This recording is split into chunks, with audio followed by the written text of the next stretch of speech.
Sí, sí se ve. Sí, se ve. Muy bien. Vamos a iniciar.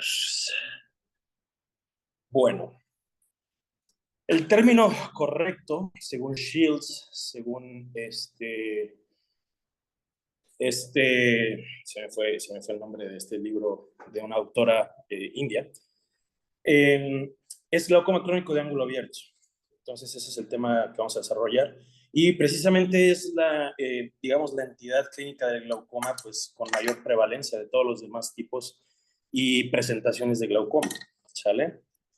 Asimismo, pues es el que más representa un riesgo, más un riesgo, una dificultad para saber diagnosticar y posteriormente tratar, ¿sale? Como definiciones, bueno, en general el glaucoma es un grupo de neuropatías ópticas, que estas pues van a estar caracterizadas por los cambios, en manera concisa, los cambios al nervio óptico y la pérdida de células ganglionares retinianas y sus axones. Es obviamente importantísimo nosotros para diagnosticar con pura clínica saber la anatomía normal y patológica del nervio óptico, ¿sale? Para poder llevar una progresión visual de los cambios que se realizan en este. Y ya como tal, vamos a tener la definición del glaucoma crónico de ángulo abierto. Consta de dos partes esta definición, que es obviamente que el ángulo de la cámara anterior se encuentra abierto y de apariencia normal, con un aumento de la presión intraocular que no sea explicada por alguna patología o anomalía ocular o trastorno anatómico que pueda explicar esta presión intraocular elevada. Y además se agrega pues obviamente ya el daño típico a la cabeza del nervio óptico, que pues bueno, eso se traduce en la pérdida de fibras nerviosas retinianas, ¿sale? Con sus correspondientes defectos del campo visual. Bueno, esta es la forma más común de glaucoma en todo el mundo. Cerca de un 70, la literatura dice de un 48 a un 75% es el porcentaje de presentación de este glaucoma en comparación del resto de glaucomas. Entonces esta es la entidad, digamos, con mayor prevalencia con respecto a esta enfermedad. Es importantísimo que tiene una tendencia familiar, principalmente en familiares de primer grado. Esto lo vamos a desglosar un poquito más adelante. Y asimismo, como factores de riesgo, que vamos a desglosar un poquito más adelante, pues es más prevalente con el aumento de la edad, en raza negra, miopías altas, ciertas enfermedades sistémicas como diabetes mellitus. Aquí hay un asterisco, ahorita les voy a explicar y detallar por qué. Y algunas anomalías cardiovasculares, ¿no? Factores de riesgo. Nombrarlos rápidamente, enunciarlos rápidamente. Quiero que todos entiendan, principalmente los que vamos iniciando aquí en la oftalmología, que glaucoma no es sinónimo de hipertensión macular, lo que hemos estado viendo estos días, ¿no?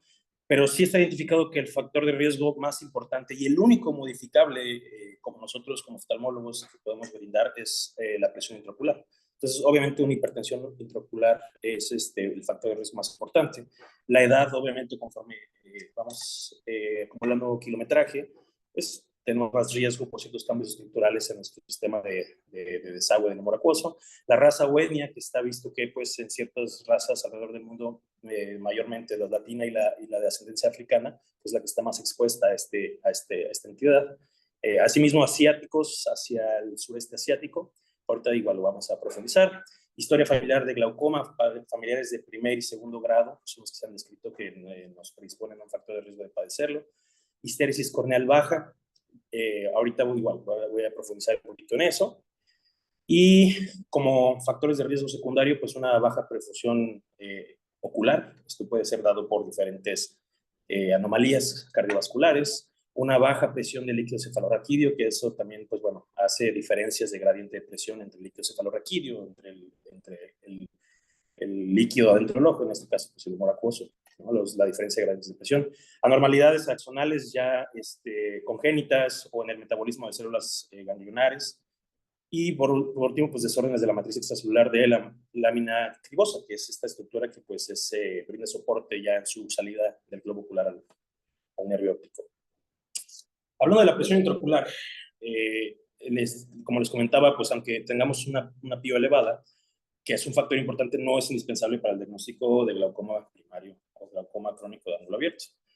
La presión normal tenemos que está descrita como 15.5 milímetros de mercurio más menos 2.6 milímetros, con un rango considerado pues ya desglosado entre 10 y 21 milímetros de mercurio. Ya siendo 20, 21, unas cifras que pues realmente ya hay que empezar a sospechar, ¿no? Asimismo, pues igual la presión intraocular arriba de 22 milímetros de mercurio no siempre es anormal, o sea, hay pacientes que pueden cursar con 22, 23, 24, y aún así no presentar y nunca llegar a presentar el daño glaucomatoso. Y pues bueno, obviamente eso hay que tener en cuenta que esta presión siempre puede fluctuar y generalmente fluctúa. No sé si alguien pueda decirme un poquito más sobre esas fluctuaciones, cuando se presentan los picos de presión intraocular, ¿alguien sabe? Por las noches, ¿no? Correcto, por las noches. Responden obviamente al ciclo circadiano y los picos más altos se ven pues al momento de estar en un sueño profundo. Otro factor de riesgo, pues, es obviamente el grosor corneal central. Nos puede alterar las mediciones de presión intraocular. Cuando tenemos córneas muy delgadas, estas van a subestimar la presión intraocular y generalmente estas son las que están más asociadas a las córneas delgadas a la presentación de glaucoma. El promedio se sitúa entre 525 y 550 y obviamente pues varía dependiendo la etnia de cada persona, ¿no? En este caso, las personas de ascendencia africana van a tener en promedio córneas más delgadas, lo que simboliza un factor de riesgo más importante para el glaucoma primario de ángulo abierto o glaucoma crónico de ángulo abierto. Muy bien. Aquí igual, para la plática voy a referirme como glaucoma primario de ángulo abierto. Primario en el sentido de que no se entiende aún todavía cuál es el origen o la causa o el mecanismo fisiopatológico. Entonces, pues lo dicen como primario idiopático de ángulo abierto. Muy bien. Otros factores de riesgo, obviamente tenemos la edad avanzada. Se considera que a partir de los 40 hasta los 60 años ya estamos en este rango de riesgo para empezar ya con estas modificaciones o alteraciones patológicas de glaucoma, pero especialmente se ve que los pacientes que ya desarrollan este problema generalmente ya se encuentran a los 80 años. En esta edad es particularmente donde estamos más susceptibles a ya sufrir el daño glaucomatoso como tal. Estudios como el CIGTS o el HTS muestran que los efectos visuales van a progresar más rápido en personas mayores de 60 años. Ahorita incluso vamos a hablar un poquito más sobre estos estudios que se realizaron, importantísimos para el estudio de esta enfermedad. Bueno, continuamos con la raza y etnicidad. Generalmente el glaucoma crónico de ángulo abierto es 3 o 4 veces más prevalente en personas de ascendencia africana o latina, hispana, como les había comentado. Y asimismo, en estos pacientes se ve que este inicio de daño glaucomatoso se presenta cerca de los 40, 50 años, un poco más temprano que otras poblaciones. Historial familiar, como les había comentado, tener un familiar de primer grado, ya sea hermanos o padres, va a aumentar cerca de 3.7 veces la probabilidad de padecer glaucoma.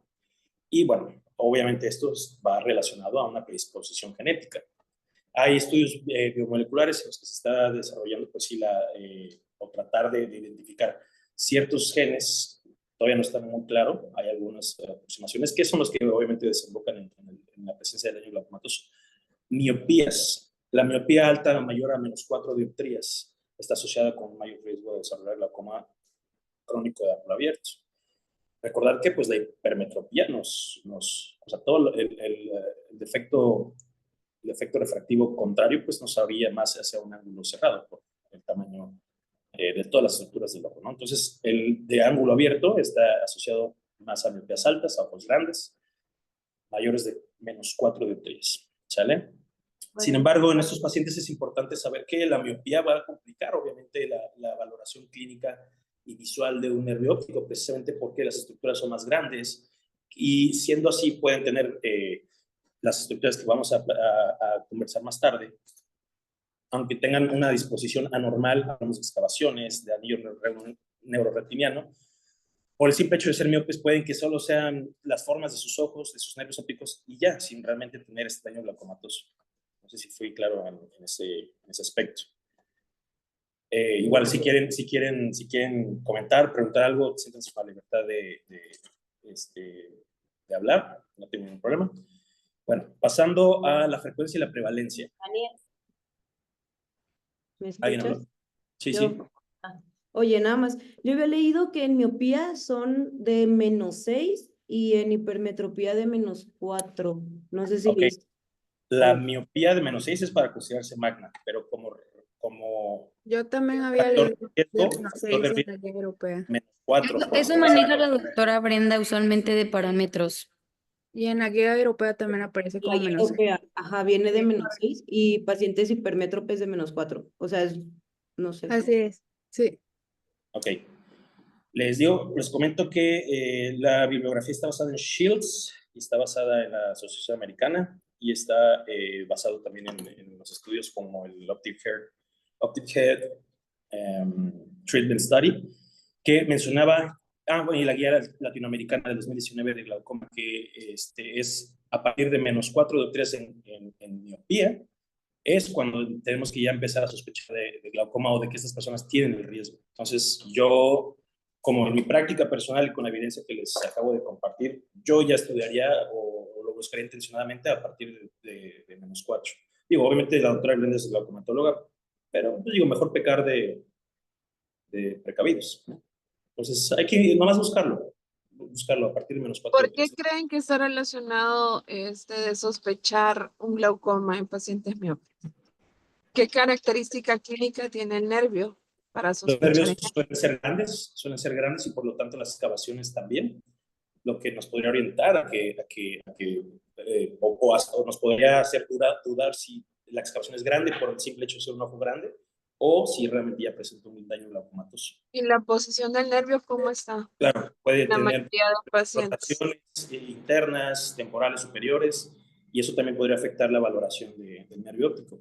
Entonces, es por eso que se asocia, o hay que tener especial atención en el paciente miope. Acuérdese que están en tilde a los nervios, entonces eso nos hace como pensar de que está normal o puede aparentar que está anormal. Entonces, por eso es importante hacer un buen OCT, porque Claro, muchas veces en esos nervios es donde más problemas tenemos en los OCTs. claro. Bueno, continuando la frecuencia y prevalencia, tenemos que el glaucoma de ángulo abierto es la segunda causa principal de ceguera en todo el mundo. ¿Alguien sabe cuál es la primera? Las cataratas. Hablo de ceguera irreversible. Eso te iba a decir, esta ceguera irreversible no es la catarata, ¿qué es? La primera causa Retinopatía era diabética. irreversible. Wendy, Ok, tú dijiste, ¿verdad? A ver, Yo lo dije. Ajá. correcto. Ok. Sí, Bueno, porque acuérdense que la primera causa de ceguera reversible son las cataratas, ¿sí? Irreversible es la retinopatía diabética. correcto. Y en este caso, de las no reversibles es la segunda causa del glaucoma de ángulo abierto, siendo que a la estimación del 2020 que leí, cerca de 64.26 millones de personas la padecen en todo el mundo. Volviendo a lo que les comentaba al principio, esta cantidad, o más bien esta predisposición es más en pacientes de ascendencia africana, hispana y asiática del sureste asiático. Hablamos de Vietnam, la India, Camboya, Laos, por esos lados, ¿no? El sur de China, ciertas partes de Japón, pero ya más hacia el norte, hacia etnias inuits, esos pues no tienen esta predisposición. La prevalencia en personas mayores de 40 años es del 1 a 2%, es una prevalencia pues, importante. Y ya a nivel mundial es la responsable entre 6.6 hasta el 8% de la ceguera a nivel mundial. O sea que es obviamente una patología importantísima el glaucoma crónico de ángulo abierto, ¿no? Para tener en cuenta. ¿Por qué está relacionado más con asiáticos? Alguien que no sea Pedro que lo responda. ¿Por qué creen ustedes? ¿Qué es lo que tienen más los chinitos? Miopía. Hipermetropía. No, miopía. No, por la Sí. miopía tan Por frecuente. la miopía, sí. Son miopes, Sí. son muy miopes en el sudeste asiático. Quítense eso de hipermétrope solo porque son chinos, no tienen el ojo chiquito. Es más por la miopía. Entonces tienen alta incidencia de miopía ellos. Ok. Sí. Bueno, igual como otros factores de riesgo, la la córnea delgada, la baja histéresis corneal, que son estos biomarcadores o variables que podemos medir asociados a la susceptibilidad para presentar glaucoma. Y Una esto está... pregunta, espérame, voy a preguntar. Doctora Ana, ¿cuál es el grosor corneal que vamos a estar sospechando que pueda tener predisposición a desarrollo de glaucoma? Ana Villatoro. Sí, doctora, buenas tardes. Tendría que ser más delgado de lo normal, que tendría que ser menor a 555. Continúa, Pedro. Ok. Yo sugiero un poquito más bajo ese valor. Según yo es 545. 520. De 520. 520 a 545. 535, dijo La Pedro. latinoamericana dice que menor de 545. Pedro dijo de 525 a 550. Pero yo leí 525, por abajo de 520 y 525 se considera una córnea delgada y con susceptibilidad a glaucoma. Acuérdense que son parámetros que ustedes van a estar viendo de diferentes bibliografías, pero que tengan Sí, claro. menos de 120, ya saben que a puro tubo pueden tener glaucoma. Claro. Entonces, 520 es como el límite inferior, ¿sí? Que pueden sospechar. A 540 dejaría yo. Sí, arriba de eso ya no estoy sospechando del grosor de riesgo. Igual, me voy a adelantar un poquito, córneas incluso muy gruesas, por arriba de 580, esas ya son más susceptibles a presentar un glaucoma de detección no normal, pero eso, digo, lo vamos a platicar más tarde y en otro día con otro tema y otro doctor. Factores como la apnea del sueño, migrañas de repetición, migrañas crónicas, exposición a sustancias tóxicas como el abuso de simpático-miméticos, ya sabrán ustedes cuáles, se han asociado obviamente con el glaucoma o con el daño glaucomatoso, ¿sabes? Entonces todo esto es importante, pues obviamente, plasmarlo sobre la historia clínica, ¿no? Con un interrogatorio orientado. Muy bien, entonces, hablando de características clínicas y siguiendo con factores de riesgo, obviamente este glaucoma y en su mayoría los glaucomas son de inicios insidiosos, son enfermedades silentes. Y estos hay que hacérselo saber al paciente, ¿no? Que es una enfermedad que él no va a sentir. Y él definitivamente, si es un glaucoma crónico de ambro abierto, pues no se va a dar ni siquiera cuenta que está cruzando con estas alteraciones en sus ojos. Entonces es un inicio insidioso, lentamente progresivo. Pueden tardar entre 12, 15, hasta 20 años en empezar a tener ya un daño glaucomatoso. Eso también lo vamos a desarrollar un poco más adelante. Y, bueno, y además, como tal, el crónico de ángulo abierto es indoloro. Usualmente es bilateral, puede ser asimétrico, en el sentido que un ojo puede tener más afección que el otro. Como les comentaba, los pacientes realmente ya vienen con estas características de una pérdida del campo visual. Es que tenía a mi sobrina acá de este lado y me estaba saludando, qué sé yo, o sea, digamos, una medición muy burda de un campo visual es lo que nos orienta a saber que su campo está muy reducido. Entonces, cuando llegan estos pacientes ya con una afectación, es porque ya se encuentran en una etapa, si no terminal, pues muy severa o avanzada del glaucoma, ¿no? Otra característica clínica y como factor de alto riesgo es una hipertensión por arriba de 24. Por ejemplo, ayer que estábamos platicando de este paciente con hipertensión ocular sin evidencia de daño glaucomatoso, que tenía 26 de PIO, a lo mejor todavía no tenía un glaucoma como tal, pero, o sea, ya estaba prácticamente a nada de empezar a desarrollar un glaucoma. Y esto es precisamente porque ya estas presiones por arriba de 24 realmente ya no son compatibles con un proceso fisiológico normal, ¿sale?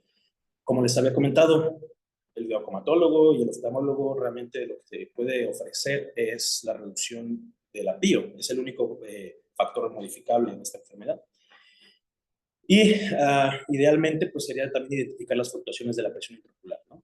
Antecedentes familiares, se han demostrado que de 10 al 20% de pacientes diagnosticados cuentan con un familiar de primer grado principalmente, obviamente como hermanos o padres. Y otras características clínicas, vamos a tener el aumento o los cambios característicos, ¿no? del nervio óptico, como el aumento o asimetría de excavación papilar, que puede ser el tamaño del nervio óptico, excavación o los parámetros a considerar es el tamaño del nervio óptico, excavación vertical, horizontal, grosor del anillo neuroretiniano. Importante, pues, la regla ISNT, que esa igual lo vamos a desarrollar un poquito más adelante. Antes que la desarrolle, quiero preguntar. Un R1, vamos a ver, doctora Carla. ¿Qué significa ISNT? ¿A qué se hace referencia? ¿Y por qué es así? Es la relación. Ay, espera, doctora. Calla a tus compañeras. Ajá. Para que no se oiga tanto eco. Es la relación del anillo neuroretiniano, doctora, y va de inferior a, Dime la letra por letra para que no se te confunda. de mayor a menor. Se tiene que ir viendo. Es inferior y superior, nasal y temporal. Ajá, y hace referencia a la pérdida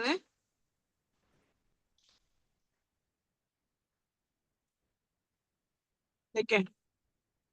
¿Alguien más de R1? Martín. A la capa de fibras nerviosas. Acuérdense eso, siempre cuando describan ustedes un nervio óptico y lo vean en el OCT, sigan esa secuencia, sí, siempre, Lisa, siempre, porque obviamente ahí es donde vamos a tener mayor pérdida de fibras en ese orden, ¿sí? Ok. Igual, lo que yo, lo que he leído, la regla ISNT corresponde al grosor natural o el grosor normal que tiene que tener el anillo neuroretiniano en un nervio óptico sano.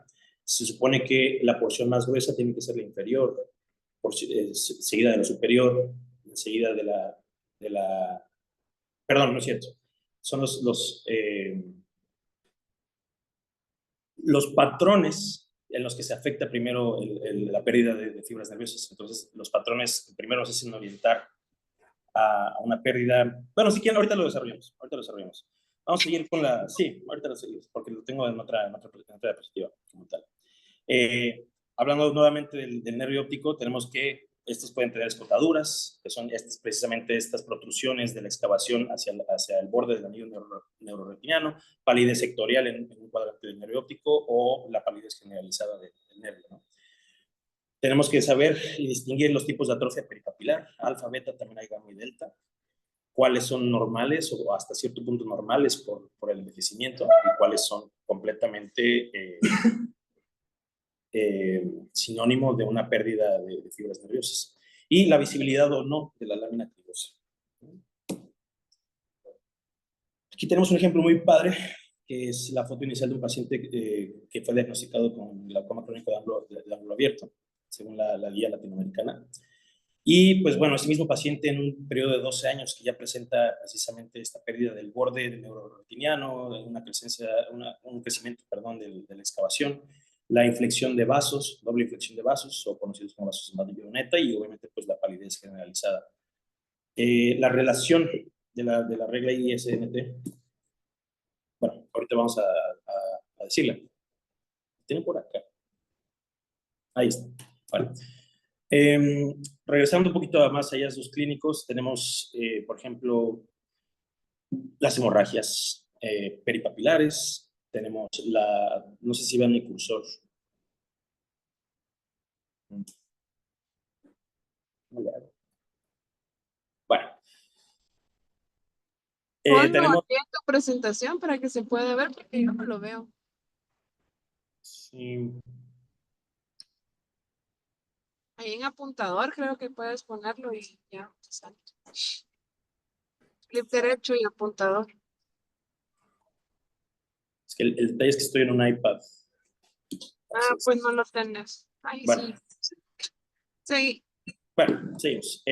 Cambios propios como una visibilidad de la lámina cribosa importante, estrías de Susana, que es la imagen superior derecha, estas estrías visibles en la excavación.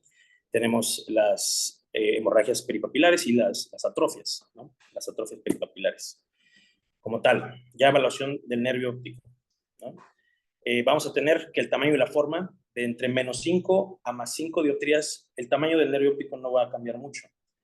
Entonces, pues bueno, de ahí ya podemos basarnos en digamos, en las medidas generales o promedio para poder evaluar bien si este nervio óptico tiene un daño glaucomatoso o si simplemente su papila es correspondiente a su tamaño. La excavación vertical no tiene que ser, o o en un daño glaucomatoso es mayor a 0.4 o 4 décimos del diámetro completo del disco. El anillo neuroretiniano, como decíamos, la regla ISNT, lo que significa es que es esta sucesión de alteraciones de la excavación en el nervio óptico. O sea, hace que los primeros sectores o cuadrantes que se van a afectar es el inferior, posterior al superior, el nasal y el temporal. Hablando de estos, tenemos que si ya tenemos una excavación que se está desarrollando hacia el cuadrante temporal, pues hablamos que ya hay una pérdida importante de fibras nerviosas. Eso es lo que comenta la regla del ISNT. Así que no se le va a olvidar, acuérdense que el ISNT es prácticamente el orden de pérdida de fibras nerviosas, ¿sí? Entonces casi siempre lo vamos a ver la disminución de fibras en un OCT inferior, seguido de superior y así posteriormente. ¿Por qué es importante esto? Porque cuando hacemos estudios de OCT y comparamos en progresión y vemos en algunas dan todavía el gráfico de pastel, entonces ahí podemos ver si hay o no progresión o aumento del defecto, ¿sí? Que después lo corroboramos con el campo visual. Claro. Y bueno, de igual manera, el anillo neuroretiniano tiene que tener esta disposición más gruesa en temporal, más gruesa o menos, un poquito menos gruesa en nasal, y se va a ir adelgazando, ¿no? Pero como habíamos comentado, como comenta la doctora, este es el orden en el que se va a ir afectando o que va a ir progresando la pérdida de fibras nerviosas, ISNT, ¿no? El anillo neuroretiniano tiene que ser rosado. Si ya tenemos un color pálido o amarillento, pues estamos hablando que ya no es un anillo sano. Y obviamente, pues es como les comentaba, se va ensanchando de esta manera conforme vaya avanzando el daño glaucomatoso. La relación de la copa del disco, realmente la que es más significativa es la relación vertical, que viene bien descrita en los OCTs. Obviamente esta va a aumentar con el daño glaucomatoso. Y ¿alguien sabe cuánto es la relación vertical ya con un daño glaucomatoso? O que nos haga sospechar un daño glaucomatoso. ¿A partir de cuánto de esta relación vertical? 0,6. 0,6, correcto.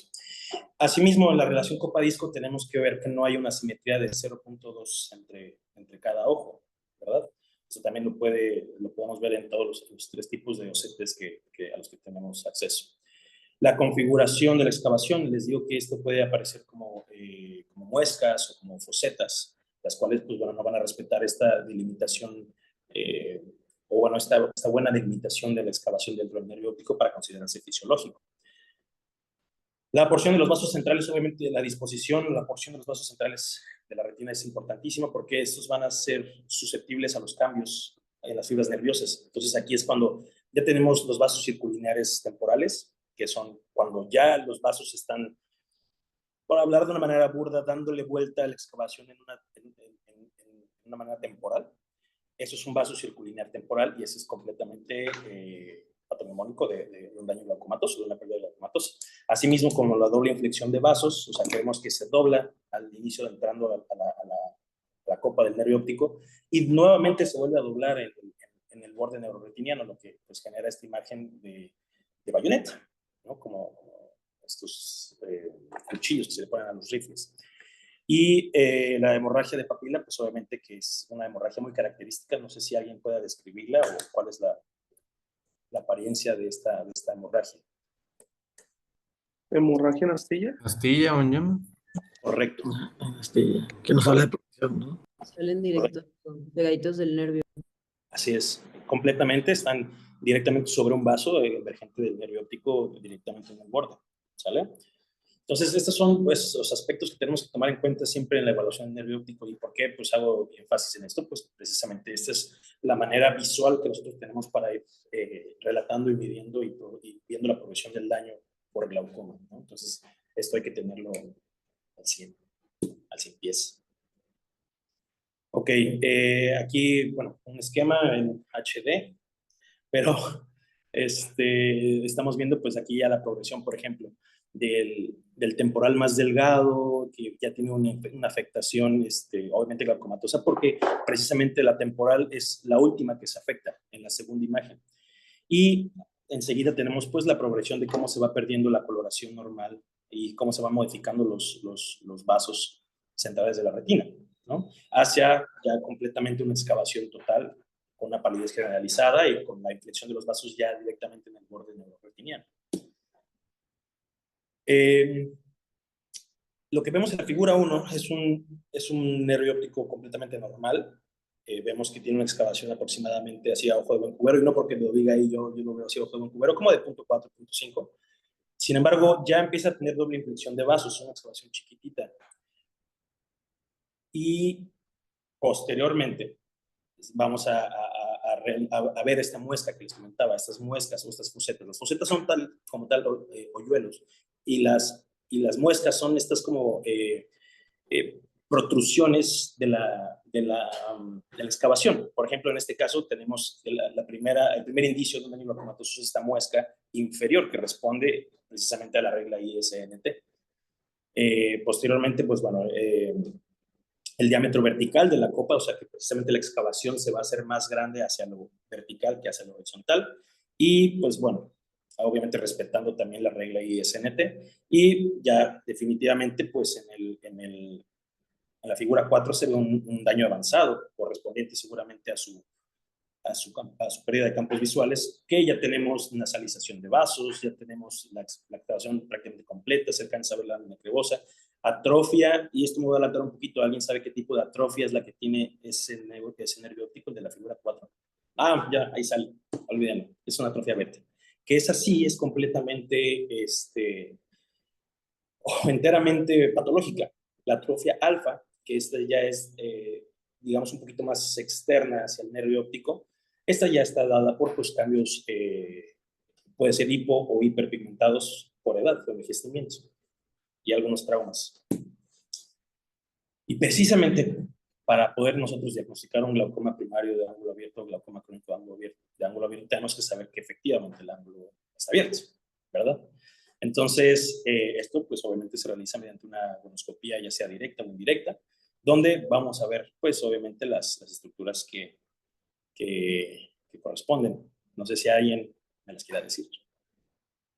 Por ejemplo, en la imagen A, ¿cuáles corresponden? Ok, no veía la, ahí está la malla trabecular, el espolón, pues, por eso malla trabecular, el espolón y la raíz del iris. O la banda del cuerpo ciliar. O no, o banda del cuerpo ciliar. Correcto.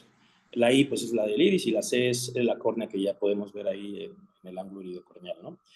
En la imagen B tenemos ya la línea de Schwalbe. Schwalbe es alemán, no es Schwalbe, es Schwalbe, y tenemos que, bueno, tiene pequeñas, o tiene más bien esta disminución de su tamaño. Esto puede ser incluso por presión, por la presión misma que le hacemos en la gonoscopía, y estas incluso como dilataciones de la línea de Schwalbe, que también puede ser dada, pues, o pueden ser indicios de un glaucoma de ángulo abierto.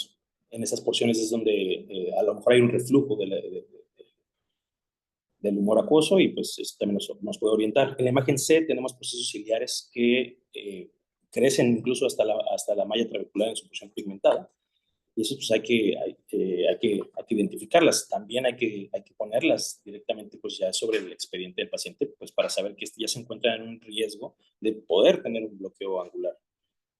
Muy bien. Indicaciones de glucoscopía, pues obviamente es la evaluación inicial en todo el paciente del que vamos a sospechar con glaucoma, debido a los factores de riesgo que hemos hablado. En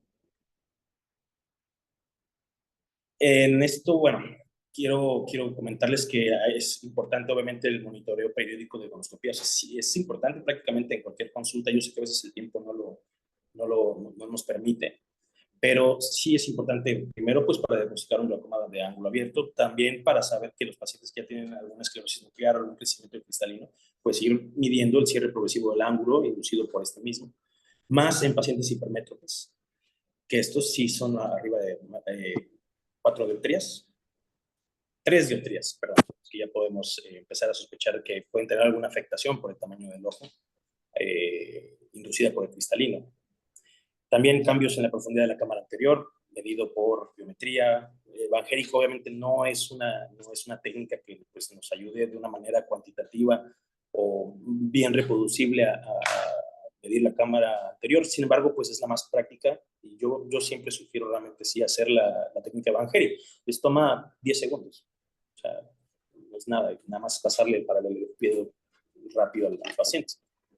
Sí, pero por Otras- Van Gehry no van a decir si lo van a dilatar o no, tienen que hacer gonioscopía, si no son como los Claro. oftalmólogos de antes. Claro. Sí, igual, o sea, mi recomendación es hacerlo en todas sus evaluaciones oftalmológicas, o sea, independientemente de todo, incluirlo, ¿no? Por lo mismo que no toma mucho tiempo. Y nos da una estimación de la cámara, de la amplitud de la cámara, pero obviamente no es, ni es para diagnosticar un glaucoma, ni es para saber si hay alguna alteración de la cámara por el cristalino, etc. ¿no? Solamente una referencia rápida. Otras situaciones que requieren gonoscopías de repetición o tenerlas presentes que no se nos pueden ir son después de procedimientos láser como una LT, como una iridotomía periférica, como una trabeculoplastía, láser también. Y obviamente... ¿Qué otra? ¿De cirugía? ¿Cuál? O sea, ¿qué otra cirugía amerita ¿Gonio? gonio? ¿En cirugías filtrantes? Pues... se me La ocurre más básica, la más económica. ¿Cuál es? Goniotomía. No, la trave, siempre. ¿Por qué hay que poner gonio en trave, post-trave? pues para ver si ya no hay remanente del iris en esa zona y si está el flujo directo, ¿no? Algo más importante. José Jaime. La trave. ¿Cuál fue la pregunta, doctora, perdón? Sí, perdón, pues para ver si no tiene literalmente malla trabecular. Para ver Eso es para la gota. No, cuando haces una trabeculectomía, sí, una cirugía filtrante, porque es importante ver con gonio al paciente. ¿Qué es lo que buscas en la gonioscopía? Buscar que las estructuras estén abiertas, doctora. No. Es que no tiene estructuras, porque si lo hicimos correctamente, pues sí. Bueno, se lo voy a dejar de tarea porque eso siempre lo pregunto todos los años, entonces ya tienen que saber. Ok, seguí, Pedro. ¿No es algo de sinequias? No, no es algo de sinequias. Es una palabrita nada más, pero ahí me la buscan y me la dicen. Por favor, mañana. Sí, doctora. ¿No es para evaluar el ostium? Sí, sí es para eso. ¿Quién dijo eso? Homero. Correcto, es para eso, ¿verdad? Obviamente, eso es lo importante, para ver en realidad después de los pasos a seguir de la evaluación de la trave. Ok, muy bien. Ya no lo busquen, ya se lo dijeron. ¿Podrías repetir? Ostium. El ostium es como la fístula, el espacio que queda libre, como cuando haces una... Sí. Ostium. El ostium, perfecto. Bueno, obviamente sí, es importantísimo la iconoscopia, pues para identificar el tipo de glaucoma con el que nos presentamos, ¿no?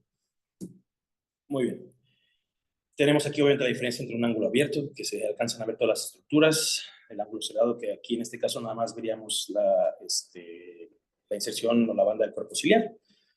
Aumentos de pigmento en el ángulo, también es importante describirlos, o los procesos iridianos que se proyectan hacia el ángulo, pues es importante también enunciarlos en el expediente de nuestro paciente. Ciertos glaucomatólogos me han comentado que nosotros para considerar un ángulo abierto basta con que si vemos el esporón escleral, o sea, 2 de 3 estructuras, obviamente pues por Van Gehry, sin ver Schwalbe, por ejemplo, sin ver la malla, sí, prácticamente sin ver Schwalbe, ya podemos considerar, o más bien viendo el esporón escleral, podemos considerar que ya está abierto un ángulo, está abierto y funcional completamente con el esporón escleral, pero obviamente tenerlo bien identificado a qué altura se presenta el ángulo corneal, ¿no? Pero eso es, digamos, una manera rápida de comprobar su viabilidad. Ahora, la apariencia del nervio óptico, pues todo lo que hemos platicado, campos visuales. La presión elevada no es un factor de riesgo importante, pero no es esencial para el diagnóstico del glaucoma. Si ya tenemos un glaucoma descrito por algún estudio de imagen, sin tener la presión intraocular elevada. Entonces, el diagnóstico se va a basar principalmente en la apariencia del nervio óptico, con todos los cambios que hemos comentado, y los resultados de los campos visuales, de las parametrías, campimetrías, ¿verdad? Y ya como tal, ¿cómo vamos a diagnosticar un glaucoma crónico de ángulo abierto? Bueno, obviamente la pérdida de estas células ganglionares de la retina va a determinar, pues sí o si no tiene esta enfermedad, por lo que siempre vamos a empezar con una sospecha de glaucoma, identificando los valores o los factores, perdón, de alto riesgo. En este caso, para el diagnóstico, recordar importante que no se requiere que el paciente llegue con una presión elevada a la consulta o al momento de consultarlo. Revisar bien y tener la habilidad de poder interpretar bien un nervio óptico por la biomicroscopía, con la lámpara de 90, con la lámpara de hendidura, con una lupa de 90, una lupa de 60 y en ese inter.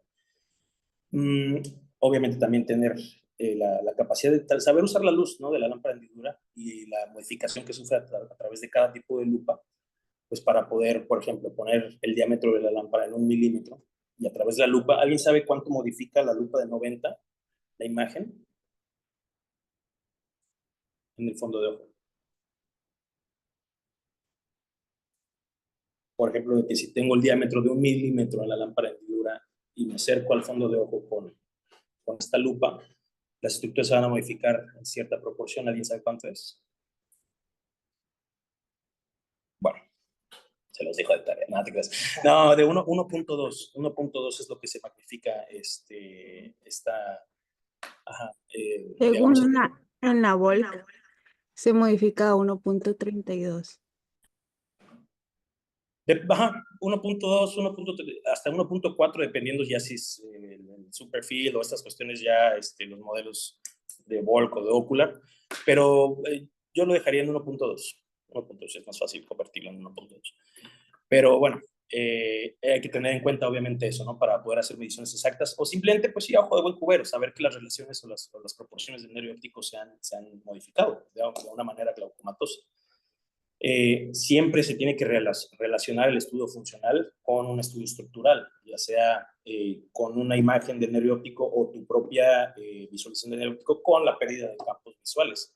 Obviamente, conocer la disposición y el trayecto de todas las fibras nerviosas y su vía visual o el daño que corresponde, invertido y cruzado, hacia esta manifestación de pérdida de fibras nerviosas en la papila y el daño en el efecto visual, ¿no? Si tenemos indicios de un glaucoma monocular, tenemos que sospechar primeramente de un glaucoma secundario, porque si recuerdan, yo les había platicado que el glaucoma crónico de ángulo abierto pues, se genera bilateralmente, con alguna diferencia en el avance entre ojos, pero si enteramente nada más tenemos estas comparaciones, estas evidencias de un daño a un solo ojo, casi siempre pensar en un glaucoma secundario, ¿no? Y elementos básicos para el diagnóstico. Historia clínica, obviamente con todos los antecedentes importantes que hemos platicado. La agudeza visual, para saber si ya tenemos algún impedimento, alguna alteración del campo visual. Autorrefractometría, esto es importante. Obviamente saber si es un ojo miope, si es un ojo hipermétrope. ¿Sale? Biomicroscopía, pues con la lámpara de hendidura poder evaluar pues todas las estructuras, hablando del ángulo, hablando de la evaluación pupilar, si no es un defecto pupilar aferente que pudiera orientarnos a otra etiología del daño glaucomatoso o del daño nervioso al nervio óptico. La tonometría, evidentemente, tomada con el gold standard que es Goldman. Gonoscopía, ya sea directa o indirecta. Examen del disco, o sea, hacerlo de una manera muy escrutinizada la valoración del disco, pensando en un paciente o en un paciente de sospecha con glaucoma. Ya los campos visuales, la paquimetría y el estudio estructural como el OCT de nervio óptico, importantísimo, ¿no? Lo cual ya nos va a poder llevar a un diagnóstico de glaucoma. ¿Sale? Entonces, en esta serie de eventos, el paciente nunca o muy rara vez va a llegar ya con el glaucoma avanzado, y le digo, o sea, ya es cuando un paciente llega muy afectado. Pero en nuestra consulta diaria vamos a ver el paciente que empieza a hacer este checklist de todos estos detalles que vamos viendo. Entonces, en nosotros recae obviamente ya el seguimiento, y nosotros con un seguimiento cercano al paciente ya poder diagnosticar el glaucoma, o si solamente es una sospecha de glaucoma, o si solamente es la hipertensión ocular, ¿no? Muy bien. Aquí, por ejemplo, tenemos varios ejemplos de un daño en un campo visual glaucomatoso, usando pues el estudio estándar de un campo visual, que es el blanco-blanco cita 24-2. ¿Sale? Este es el campo Humphrey, que pues es el, digamos, el inicial.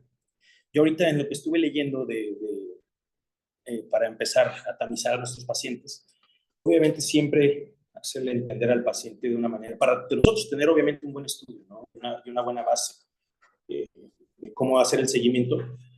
El Shields, la Asociación Americana, la guía latinoamericana, nos comentan que incluso es posible tener 3 estudios iniciales de campimetría, pues para tener, digamos, un buen sustento o un buen punto de partida para llevar el seguimiento. En esto incluye pues que el paciente va a saber hacer la campimetría, va a mejorar su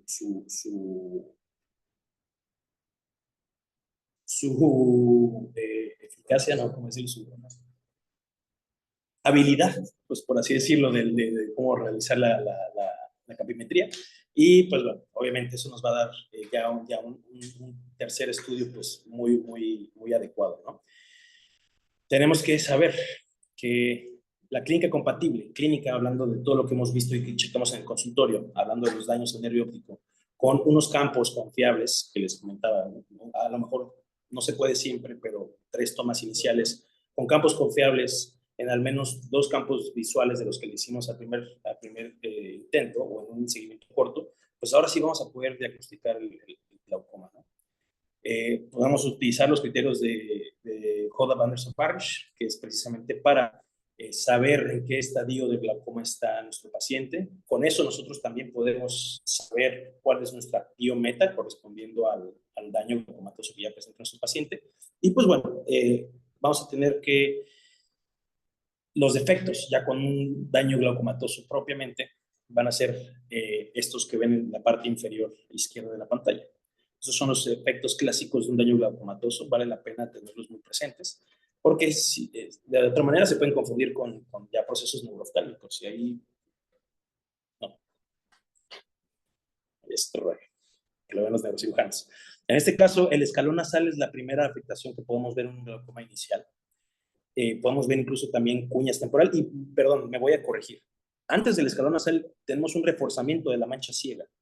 La mancha ciega obviamente corresponde a pues, esta zona no visual de la retina, que es el nervio óptico, y podemos incluso identificar ya el glaucoma en un estadio muy inicial o subclínico, el reforzamiento de la mancha ciega en el campímetro. Posteriormente pasamos a los escalones nasales o las cuñas temporales, ya los defectos arqueados, que bueno, ya tenemos toda una línea axonal afectada. Efectos paracentrales, que son un poco menos comunes. Paracentrales inferiores y superiores como tal. Ya tenemos los germs o los defectos arqueados, por ejemplo, y definitivamente pues ya si llega con una visión central en túnel, pues bueno, qué decir, ¿no? Y si el campímetro está completamente, el estudio de la desviación estándar está en negro, pues bueno, por la escala de gris es más fácil. Pues es un glaucoma demasiado avanzado, ¿no? Vale la pena,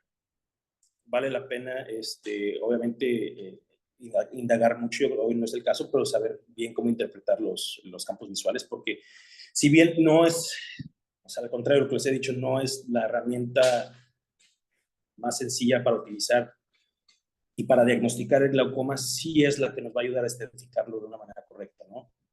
Para fines prácticos en una clínica donde tenemos muchos pacientes, obviamente el OCT es la manera ya cuantitativa y con evidencia y sustento cuantitativo de que hay un daño glaucomatoso, ¿no? Y bueno, vamos a continuar. Aquí tenemos obviamente ejemplos de estudios ya con alteraciones glaucomatosas entre moderadas o avanzadas. Y lo bonito de este estudio, de este OCT que ven a su mano izquierda, es que precisamente ahí se cumple toda la regla del ISNT, si se fijan cuáles son los sectores más afectados. Entonces, eso es lo que nos corresponde a esta regla, que es imprescindible conocer, ¿no? En el daño glaucomatoso. Tenemos la pérdida de las astas nerviosas, tenemos grosores muy por debajo del umbral normal de células nerviosas, tenemos que las excavaciones ya son de punto 8, punto 7 en promedio, que la relación vertical está ya cerca de 9, o sea, completamente glaucomatoso, ¿no? Vemos el grosor del anillo neuroretiniano con las curvas que corresponden a cada uno de los ojos, pues bueno, obviamente el ojo derecho es el que en este caso está más afectado y lo vemos en su desglose de todos los cuadrantes por todo lo rojo, ¿no? Y bueno, ¿qué decir de la campimetría? Ya tiene un defecto longitudinal superior en el ojo izquierdo, ya una visión en túnel en el ojo derecho, correspondiente en las dos imágenes ya un paciente de glaucoma de primario de ángulo abierto, ¿sale? La evaluación obviamente tiene que ser periódica y cuidadosa del nervio óptico y de los campos visuales. Idealmente es repetir los estudios, si bien cada 3 o 4 meses en un mundo ideal, donde todos tienen dinero y todos pueden ir a la clínica sin problema, pues estos pacientes sí pegarnos y por lo menos repetirlo 1 o 2 veces al año, ¿verdad? El uso de técnicas de imagen, como es la retinografía o la imagen de fondo de ojo o documentación estereofotográfica. ¿Alguien sabe qué es una imagen estereofotográfica del nervio óptico? ¿Una qué es? Que no se escuchó. Una imagen estereofotográfica del nervio óptico. El nombre... Foto de fondo, ¿no? ¿Cómo? ¿No es la foto de fondo? O sea, sí, pero tiene una particularidad. Que es la impresión blanco, ¿no es esa? Blanco, gris, o fuera de rojos, ¿no?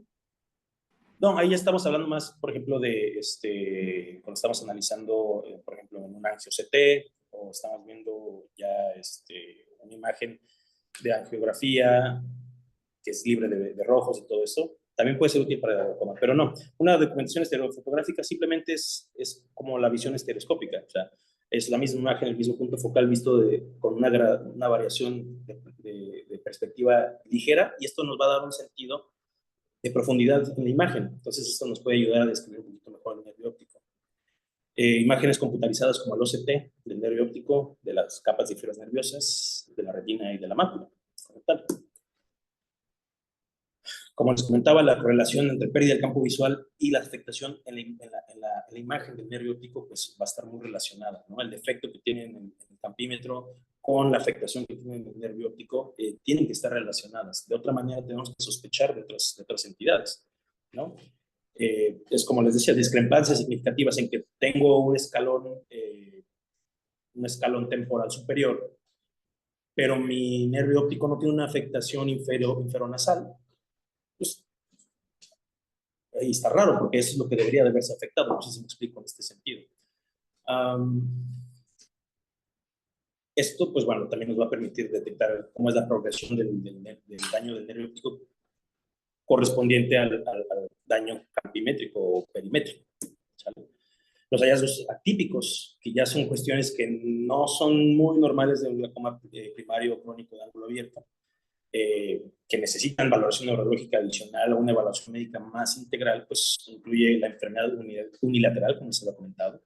Todo esto hablando de un ángulo abierto, con o sin hipertensión ocular.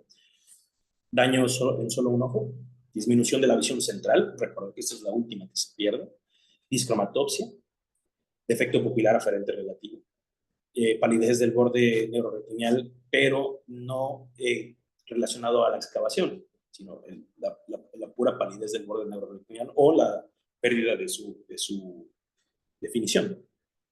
Y como les comentaba, una pérdida de un campo visual que no es acorde a la pérdida que se nota en la cabeza del nervio óptico.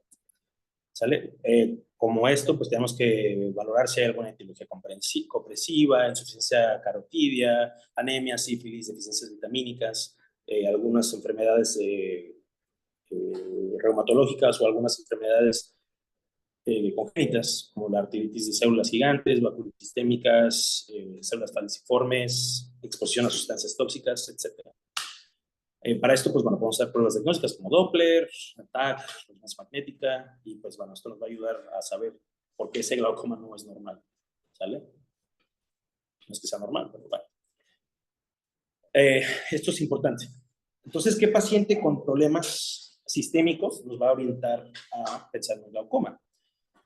La diabetes No necesariamente. O sea, un paciente diabético, sí, podemos nosotros espantarlo y decirle, ¿sabe qué le puede dar glaucoma por diabetes? Sí, pero como tal la evidencia arroja que no. O sea, hay estudios que arrojan que sí, el diabético está en riesgo de ser glaucomatoso, y hay otros estudios que dicen que no encuentran relación entre la diabetes y el glaucoma. Esto, pues, generalmente también viene acompañado de un trastorno metabólico, puede ser hipertensión, obviamente, que esta sí está relacionada con el daño glaucomatoso, pero ya en etapas más tardes de la vida. Y la baja perfusión ocular. Esto puede ser por trastornos autonómicos, puede ser por trastornos ortostáticos, migrañas vasculares de repetición, etcétera, ¿no?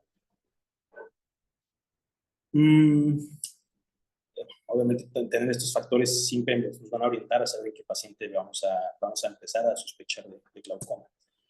El pronóstico, esto es importante. La mayoría de los pacientes, cuando se detectan a tiempo, tienen un buen pronóstico. Si se controlan, si siguen las indicaciones, y llevan su monitoreo, pues pueden tener un glaucoma primario de ángulo abierto, pero con una visión útil en toda su vida. O sea, recuerden que pues, la visión más importante, o la visión que es la que tiene mayor definición, pues es la visión central, y es con la que podemos propiamente pues, desarrollarnos en nuestro entorno. El glaucoma va perdiendo la visión periférica. Entonces, si se trata bien, se cuida bien un paciente con glaucoma, no tendría que quedarse así, ¿verdad? Cuando encontramos una ceguera unilateral, pues bueno, es un poquito más peligrosa. No hablo de que solo sea una ojo afectado, hablamos de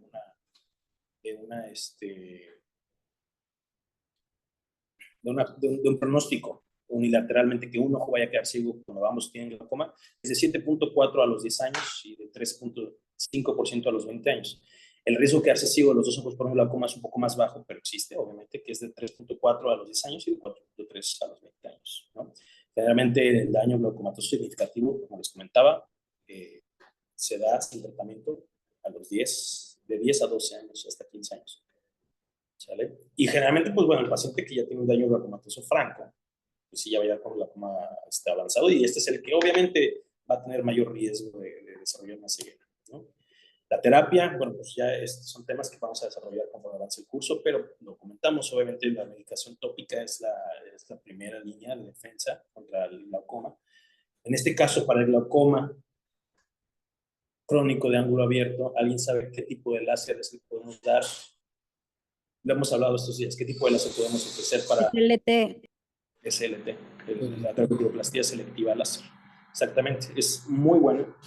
Es muy buena porque precisamente ayer lo que estaba comentando mi compañera Michelle, tiene una longitud de onda tal que nada más deshace el pigmento de los melanocitos en la malla trabecular, lo que disminuye la resistencia a la salida del humor acuoso. Y no es indoloro, tiene una vida útil de entre 6 e incluso hasta 10 años de no usar terapia tópica, con todas las contraindicaciones que conlleva. Bueno, no contraindicaciones, con todos los efectos adversos que conlleva utilizar una terapia tópica antiglaucomatosa, ¿no? Entonces, medicamentos tópicos, cirugía láser, como ya hemos comentado, cirugía incisional, pues todos los tipos que conocemos, y las combinaciones de las anteriores, ¿no? Hablamos, incluso hasta la cirugía de catarata se puede considerar una conducta a tomar en un paciente glaucomatoso, ya hacerla de facotrave o faco con válvula, faco express, etc., ¿no?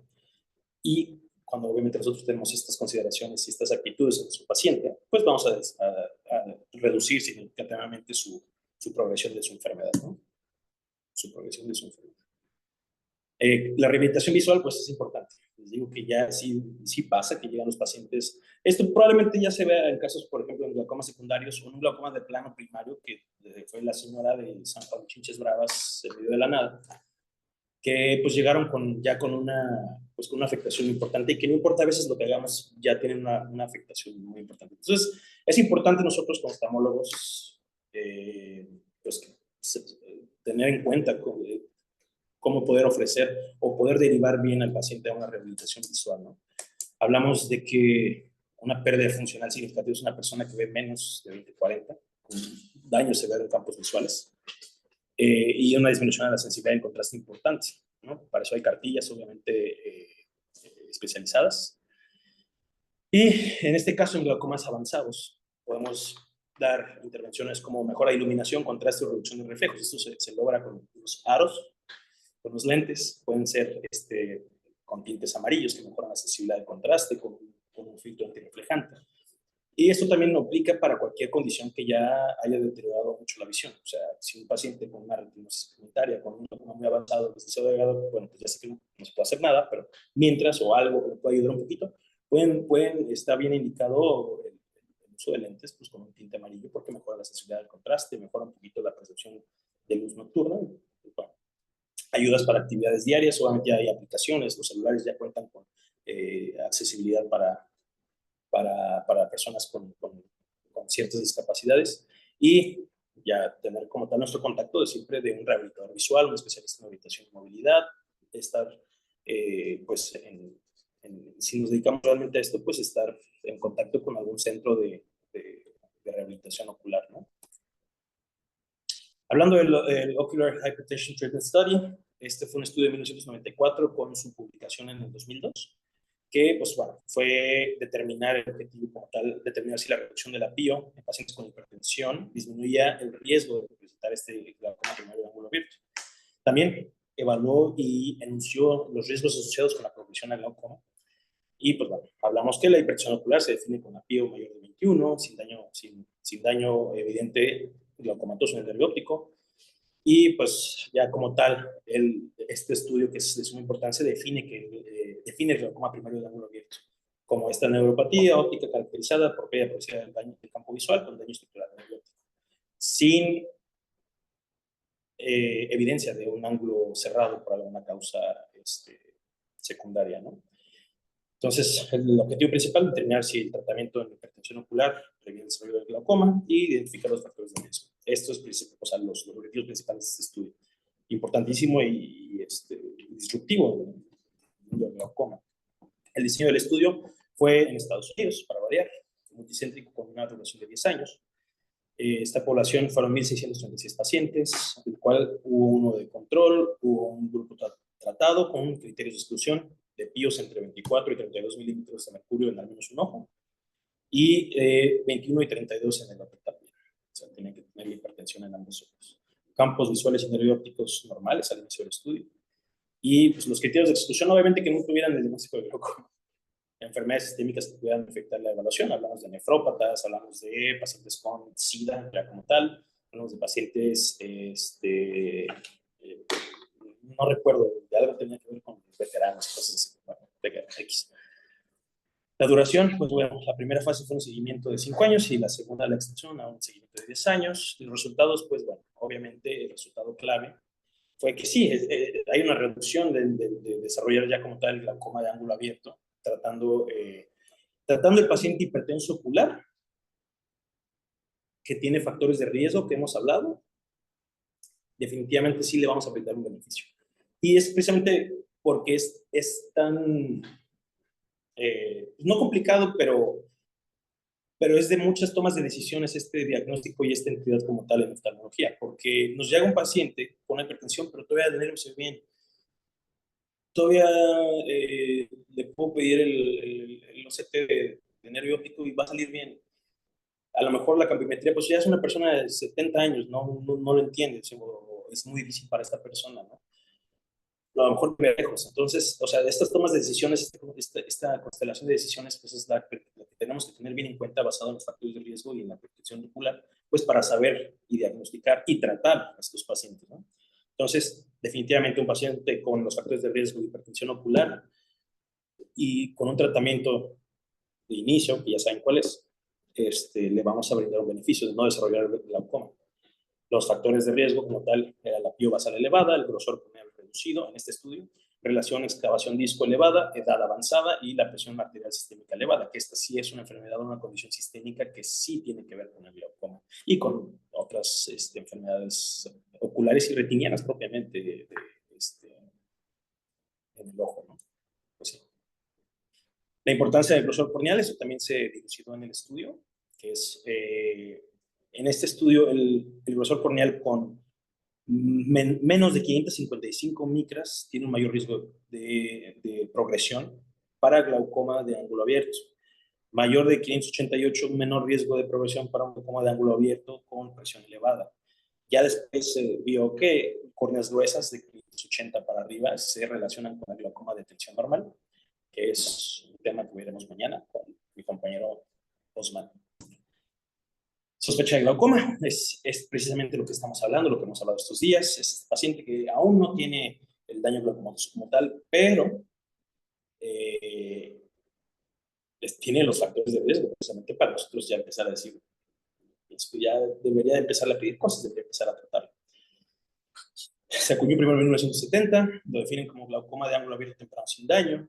Después Schaffer acuñó el término de sospecha de glaucoma en individuos con PIO elevadas, pero con cambios iniciales muy discretos en el nervio óptico, o iniciales y sospechosos del campo visual, ¿no? Y entre estos cambios está el reforzamiento de la mancha ciega en la campimetría. Entonces hay que subdividir a la población de riesgo, ¿no? Lo que hemos hablado, igual manejo de la sospecha de glaucoma, pues obviamente utilizar, o más bien, primero el monitoreo periódico, 3 a 4 meses. Incluso ya cuando estamos dando un tratamiento hipotensor, vigilar si efectivamente estamos logrando conseguir las PIOs deseadas, o por lo menos llevarlas a un rango normal. Entonces, si yo ya tengo mi sospechoso de glaucoma y le digo, ¿sabe qué? Yo ya le voy a pasar a la tonopros. ¿Alguien sabe cuándo debería citarlo para ver si está teniendo efecto el medicamento? 6 semanas. 6 semanas. Hay literaturas que dicen 6 semanas, hay otros que dicen 4 a 6 semanas. El caso es que yo lo tengo que ver en 4 o 6 semanas, o sea, lo tengo que ver pronto, no en menos de un mes, o cerca de un mes, ¿sale? Entonces, si yo empiezo a dar el manejo hipotensor a mi paciente, ver si está respondiendo, y si no, aumentar y irnos escalonando, que esta es la dinámica de un tratamiento de glaucoma tópico, ¿no? Ir escalonando y jugando con las combinaciones de los hipotensores. Usar obviamente las tecnologías como el OCT, como la campimetría, para evaluar de una manera cuantitativa el nervio óptico, para saber diferenciar si realmente tiene un daño glaucomatoso o simplemente es la forma de su ojo. Y pues bueno, ya si hay daño al nervio óptico, pues considerar el diagnóstico temprano de glaucoma primario de ángulo abierto, glaucoma crónico de ángulo abierto e iniciar el tratamiento. ¿Vale? Hipertensión ocular, pues esto fue el tema que vimos ayer, si no me recuerdo, ¿sí? Pues lo que hemos hablado, durante 5 años la progresión del glaucoma fue en un grupo tratado de 4.4 a un grupo sin tratamiento de 9.5. Cada incremento de 1 milímetro es importante. Cada milímetro que incrementa la presión por arriba del margen del límite superior, cada milímetro de mercurio que sube la presión es un aumento del 10% de glaucoma. Entonces, por eso les digo que cerca ya de un 26 de hipertensión ocular ya no es una presión viable con la fisiología de las fibras axonales o ganglionares. Entonces, eso ya definitivamente hay que tratarlo, ¿no? Factores de riesgo identificados que habíamos, pues, obviamente hablado durante esta plática y la de ayer. La decisión de tratamiento es importante también, o sea, saber si nuestro paciente va a regresar, si tiene realmente el entendimiento de lo que puede progresar, lo que puede llevar a su enfermedad. Entonces, son todas estas decisiones que tenemos que tener en cuenta, pues, precisamente para mandarle a doña Juanita que se va a regresar a San Juan de Chinchas Bravas, iba a hacer otra cosa. San Juan de la Verdura, y mandarla, ¿saben qué? Con los natanopros que nos sobran de las muestras médicas, o sea, esos son los tipos de decisiones que tenemos que tomar con estos pacientes, ¿no? Entonces, obviamente los costos, efectos secundarios, la inconveniencia del paciente para seguirlo vigilando, la expectativa del paciente, digo, tiene 92 años y tiene un daño glaucomatoso avanzado, no le voy a ofrecer una trave, aunque sea o sea, realmente nada más las medidas serían paliativas para que no sufra dolor, para que no tenga más incomodidades, y no le voy a dar un tratamiento a largo plazo, pues, para el glaucoma, porque pues, yo creo que no va a haber largo plazo para este señor. O sea, este tipo de decisiones, lo exagero un poco obviamente, pero este tipo de decisiones hay que tomarlas en cuenta. Contexto socioeconómico y geográfico es importante, y más nosotros que tenemos esta modalidad de estar en lugares alejados. Eso también hay que verlo, hay que saber identificar a este paciente con sospecha de glaucoma, con hipertensión ocular y con un daño inicial. Pues les digo, o sea, la tonopros tenemos para aventar el suelo. En todas las clínicas que yo creo que hemos estado, tenemos un montón de latanoprost, ¿no? Con obviamente sus indicaciones. Entonces, regalarlo, porque sabemos que el paciente no va a regresar, pues le decimos esta gotita, si se la pone una vez en la noche en los dos ojos, nunca se va a quedar ciego, por así decirlo. Entonces, eso es lo bonito. Hay calculadoras de riesgo que se encuentran en internet. Los invito a que se den una vuelta. Está la del Optic Head Treatment Study y de la European Glaucoma Prevention Study, que también, pues bueno, esto nos da su riesgo de progresión a 5 años y también es una herramienta válida para tomar decisiones de tratamiento en pacientes, ¿no? Importante, si hablamos que la hipertensión arterial sí está relacionada al glaucoma, pues ¿qué otra entidad la hipertensión arterial es el factor de riesgo importantísimo pues para una oclusión venosa retiniana, la cual son, digamos, están muy unidas. Un paciente con oclusión venosa retiniana es muy probable que vaya a tener glaucoma y viceversa. El paciente con hipertensión ocular y glaucoma es muy probable que vaya a tener una oclusión venosa retiniana, entonces también tener esto presente, ¿no? Generalmente también tienen elevaciones de la presión arterial, intraocular, perdón, y con ángulo abierto. Esto es importante, es una cita del Shields, y es el manejo de los sospechosos de glaucoma y pacientes con hipertensión ocular requiere un equilibrio en el monitoreo cuidadoso y el tratamiento oportuno, utilizando datos clínicos y herramientas predictivas para personalizar la atención. Esta frase se me hace como, digamos, la normativa o la excelencia de un buen tratamiento de glaucoma, ¿no? Nosotros llegar a ese equilibrio entre esta vigilancia y este tratamiento oportuno. Y eso nos va a hacer buenos oftalmólogos, ¿no? Teniendo en cuenta todas las variables y factores de riesgo que hemos comentado. Como tal, no voy a entrar, vamos a ver esto muy rápido. Ya glaucoma de ángulo abierto sin elevación de la presión arterial o glaucoma normotensional o de tensión normal. Hay literaturas que lo ponen como parte del primario de ángulo abierto, del crónico de ángulo abierto. Hay otros que lo ponen como una entidad aparte. Puede desarrollarse a cualquier nivel de presión intraocular. Entonces, pues bueno, esto les digo, lo vamos a ver un poquito más a detalle mañana. Pero pues es tener en cuenta mismos factores, mismos cambios clásicos en nuestro nervio óptico. Y pues bueno, hay controversias de que incluso hay que abandonar su uso, pero esto ya lo veremos mañana, ¿no? Factores de riesgo, pues es lo que hemos estado hablando: enfermedades vasculares isquémicas, migrañas, ¿no? O sea, con cuestiones vasculares, apnea del sueño es importante, enfermedades autoinmunes, coagulopatías, enfermedades congénitas. Y esto sí lo quiero decir como diferencial del primario crónico de ángulo abierto. El normotensional generalmente es bilateral, pero es muy asimétrico. Esa es la diferencia que podríamos tener, ¿no? También el mayor daño suele ocurrir en el ojo con la presión un poco más alta, siendo todavía que el ojo está en presión normal. Si tengo un ojo en 17 y el otro en 14, 15, con un ángulo abierto, pues es una presión normal todavía, ¿verdad? Pero el daño es más marcado obviamente en el ojo de 17, siendo que aún tiene una presión dentro de la normalidad. Las hemorragias en astilla son más frecuentes, las hemorragias perigopilares son más frecuentes en el glaucoma normotensional. Los defectos del campo visual son más focales y más profundos en el normotensional que en el de ángulo abierto.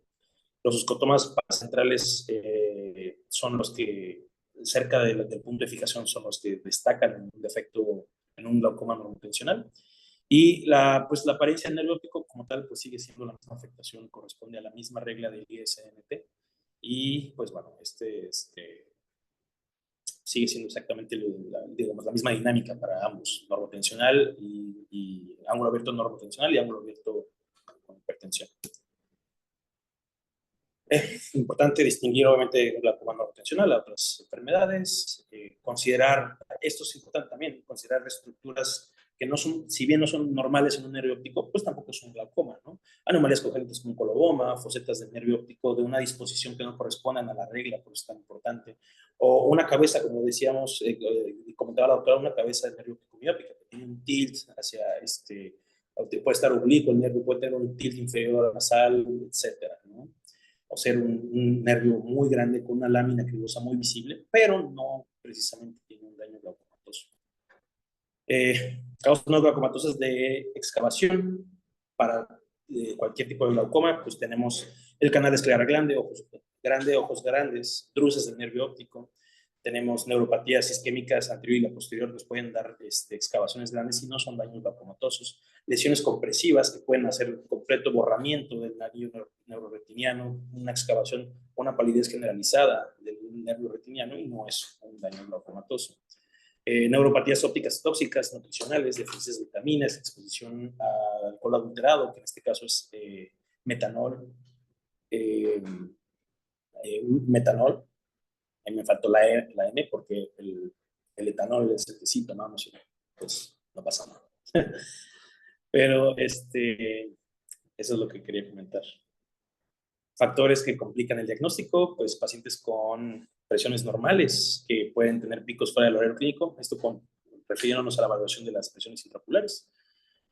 La medición diurna o la medición en consulta, obviamente va a identificarlo al momento de la consulta, pero nosotros no vamos a saber si realmente tiene estos picos que son tan peligrosos y si bien un poquito más severos para la dinámica axonal, o sea, más peligrosos, no lo podemos saber. Ni modo de irle a tomar al paciente su pío en la noche, ¿no? Alteraciones de la biomecánica corneal, como la estéresis, córneas delgadas, pacientes con cirugías refractivas que también nos pueden dar, precisamente por los patrones de ablación láser, pueden darnos mediciones inexactas de la presión intraocular, ¿no? Y efectos de medicación sistémica, ¿no? Por lo que hemos hablado de los bloqueadores, el uso de incluso cierto tipo de gotas que son para la construcción de vasos conjuntivales, pueden darnos errores en la medición de la PIO, etcétera, ¿no? El manejo como tal, todo se reduce a bajar la PIO, ¿no? Se establecen objetivos de la presión intraocular. Esto, les digo, hay que saber cómo es la escala de Hodder-Anderson-Parrish para nosotros poder identificar bien nuestro paciente y así tener una PIO meta, ¿no? Si es un glaucoma leve, pues tenerlo abajo de 18. Si es un glaucoma moderado, tenerlo abajo de 16 y 14. Si es un glaucoma severo, abajo de 12, etcétera. Tienen que reevaluarse. Esto definitivamente es una patología dinámica de seguimiento y son pacientes con los que nos vamos a casar toda la vida, ¿no? Entre los glaucomatosos, los con enfermedades autoinmunes, etc. Tratamientos farmacológicos, sabemos cuáles son de primera línea, cómo se va a ir escalando esta terapia y pues bueno, las contraindicaciones que tenemos que tener en cuenta, ¿no? Ya cuando fracasamos los medicamentos tópicos o tenemos ya esta cuestión de un glaucoma refractario, pues ya podemos ofrecer las trabeculoplastías con láser, podemos ofrecer las cirugías filtrantes con la trabeculotomía, podemos ofrecer cosas mix, podemos ofrecer las válvulas, la Express, la MED, etcétera, ¿no? Siempre, si hay evidencia todavía con PIOs metas de daño glaucomatoso, seguir bajando. Porque recordar que la única variable que nosotros como médicos oftalmólogos podemos modificar es la presión intraocular. Y siempre el manejo, considerar costos. Hay que apoyarnos también de los laboratorios, obviamente. Les digo, dense cuenta, la Tanoprost siempre va a haber muestras en algún lado, siempre. Entonces, siempre considerar costos, efectos adversos, adherencia al tratamiento, el tipo de paciente, dónde vive, cómo se comporta, qué tanta educación a nivel sociocultural y socioeconómico tiene, ¿no? Y nuevamente el objetivo final es reducir la PIO, retrasar la progresión y preservar la calidad de vida. Este es el manejo del glaucoma de la atención normal en un estudio. Me lo voy a saltar, ese es un tema que vamos a ver mañana. Y pues bueno, ya resumiendo y para despedirme, el glaucoma crónico de ángulo abierto es la forma más común del glaucoma en todo el mundo, el 1%. Tendencia familiar, importantísimo. Familiares de primer grado con glaucoma son los que están más susceptibles a padecerlo. Aumenta con la edad, evidentemente, más hacia cerca de los 80 años, ya es cuando vemos esas alteraciones funcionales importantes. La raza negra o con ascendencia africana. Miopías por arriba de -4 dioptrías, -6. Bueno, yo pienso que ya -6, no solo el glaucoma es de lo que nos tenemos que preocupar de lo que conlleva una miopía magna, ¿no? Pero sí, la literatura me estaba diciendo que -4 dioptrías ya podremos empezar a sospechar, empezar a tener una especie de cuidado particular con esos pacientes.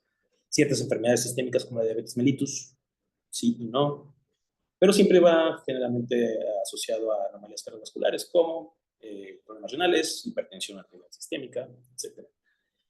Es asintomático, hay que decirle al paciente, no, es que yo no siento nada, es que no va a sentir nada hasta que de plano ya nada más vea por un tubo, ¿no? Entonces, es asintomático hacérselo saber al paciente, precisamente pues para que se lo tome en serio, ¿verdad?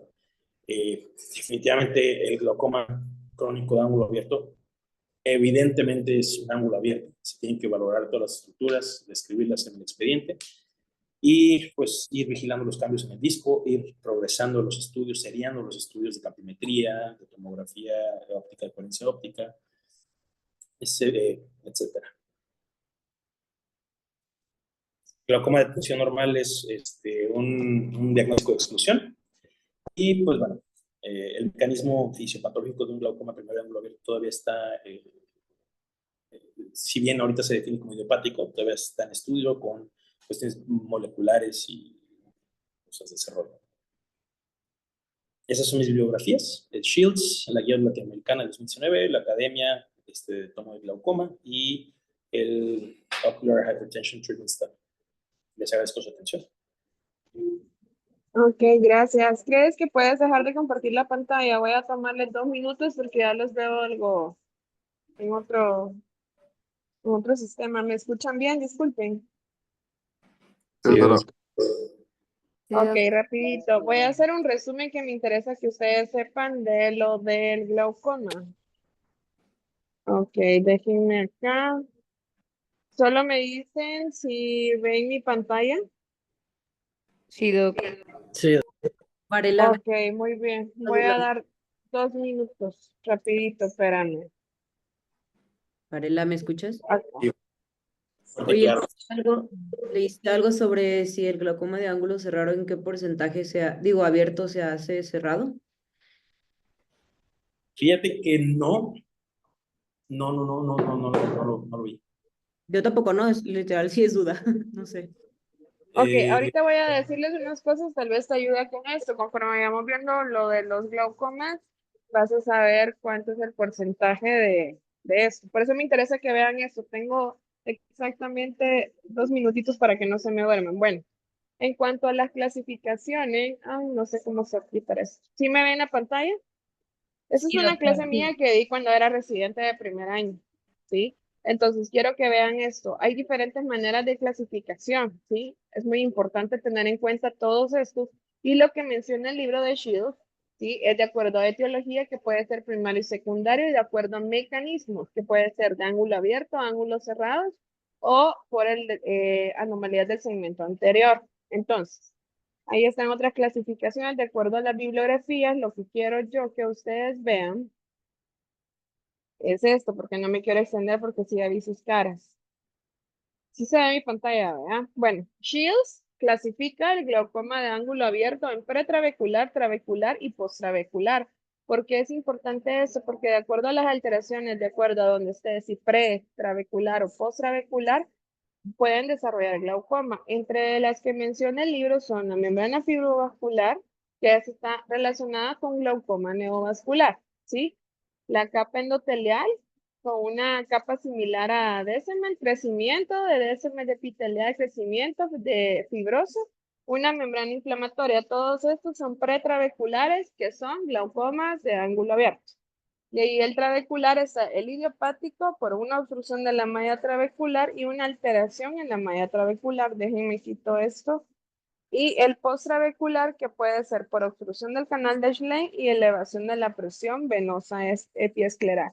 Quiero que se les quede esto porque es en sí lo de la clasificación del glaucoma. Si quieren le toman screenshot, no sé.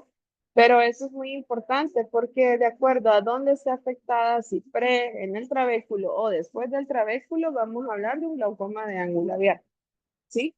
Entonces, obviamente, después estamos hablando de otro tipo de glaucomas que no voy a hablar porque sí, esta clase a mí me encanta porque créanme que este tema cuando lo hice de residente, pues fui feliz, que a mí me gustaba hacer clases. Entonces, déjenme ver dónde dejo de compartir pantalla. Entonces, conforme vayamos viendo, vamos a saber cuántos glaucomas, digamos, van más al... ¿Sí me escuchan? Sí, sí. doctora. Ok, entonces lo que a mí me interesa, Pedro dio una muy buena clase, la sacó la mayoría de la academia, porque en la academia habla mucho de todo lo que dijo Pedro, pero lo que me interesa en cuanto a al glaucoma de ángulo abierto es ver dónde está la alteración, porque de acuerdo a ello vamos a tener diferentes alteraciones, ¿sí? No es que todo, solo porque tenga ángulo abierto, va a ser glaucoma de ángulo abierto. Perdón, porque tenga las 4 estructuras y va a ser lo mismo, no. Porque de acuerdo a dónde esté afectada la malla trabecular, ahí vamos a estar ya viendo alteraciones que van a dar aumento de la presión con daño del nervio óptico, ¿sí? Entonces, eso es muy importante.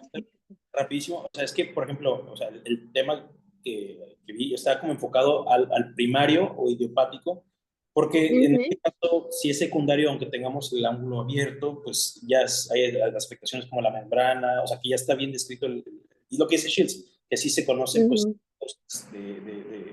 la etiología de estos. Correcto, es que está por etiología, por mecanismo, ángulo abierto, ángulo cerrado, en el ángulo abierto, lo que yo les mencioné. Entonces, para que les quede claro, para que vean también eso, porque tienen que saber un poco más lo de la parte teórica, ¿sí? Entonces, bueno, chicos, yo sí, ahorita ya me tengo que desconectar. No me imaginé que fuera tan larga, pero sí me tomé el tiempo de darle eso. Espero que hayan tomado, léanlo para que lo entiendan mejor. Ya luego que vayamos viendo los mecanismos combinados, ahí vamos a hablar del porcentaje del glaucoma que de ángulo abierto se puede ir a un cerrado. Ya vamos a hablar del pseudofoliativo, del facomórfico y todo eso, ¿ok? Entonces, pasen bonita noche, nos vemos el día de mañana. Hasta mañana. Gracias. Gracias.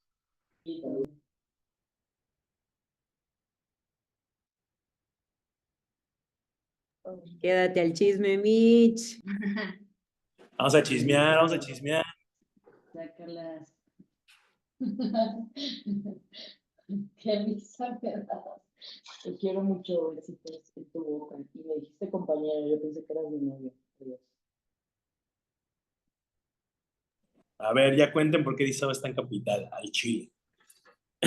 No podemos por aquí. Bye. Eso está grabado. Bye.